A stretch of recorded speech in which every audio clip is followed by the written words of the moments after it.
Quand tu veux prendre l'avion, on voit que les pilotes ne plient pas, non? Imaginons vous êtes dans un avion, le pilote dit on va faire je vous salue Marie, on va réciter 3 sourates. Ça ne marche pas. On ne veut pas de parcours, on veut des compétences. Il y a une différence entre parcours et compétences. Et 1997 CP1, 2015 CM2, obtention de mon BPC, ça c'est un parcours linéaire. Mais qu'est-ce que tu peux faire de façon concrète si on te confie un bureau climatisé avec un ordinateur de 1 million? Qu'est-ce que tu peux faire? Le monsieur il commence à trembler. Parce que si tu insistes, c'est ton papa et ta maman qui vont t'employer. Et la mauvaise nouvelle est que tes parents n'ont pas d'entreprise. Parce que la bonne nouvelle est que nous tous, on a expérimenté la pauvreté.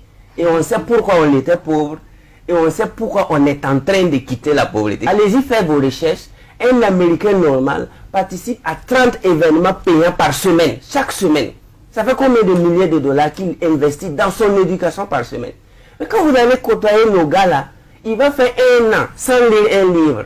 1 an sans participer à une conférence. 1 an sans avoir mis pied dans un séminaire. Et c'est ce même gars qui veut réussir. Nous sommes au 21e siècle. Et ce siècle ne pardonne pas les attardés mentaux. Donc débrouillez-vous. Débrouillez-vous. Parce que chaque siècle est comme un être humain.